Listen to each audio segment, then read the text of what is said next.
Nag-resign na si Junjun. Iniwan na tayo ni Junjun!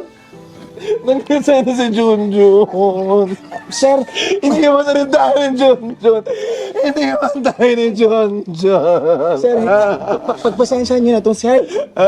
Hindi kasi kaso ng nanay niyo nung bata pa siya. Pero sir, kung talagang umalis na si Junjun, siguro dapat puntahan niyo siya kasi malay niyo magbago pa yung isip niya, di ba? Sir, kasi kung ako lang masusunod, pupuntahan ko talaga si Junjun. Kaso, tingnan mo naman to si Heart o para nababaliw na. Kailangan ko silang alagaan, kaya hindi ako pwedeng umalis. May pinapaaral din ako. Kailangan ko din magtrabaho. Hahatian ko pa to ng sweldo ko, sir. Para saan pa? Bakit ko pa siya pupuntahan? Meron din akong dinadalang sariling problema.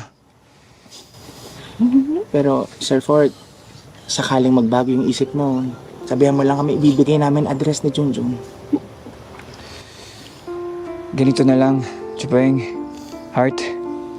Titipan ko na lang kayo ng pera. Paghati-hatian nyo. 0929.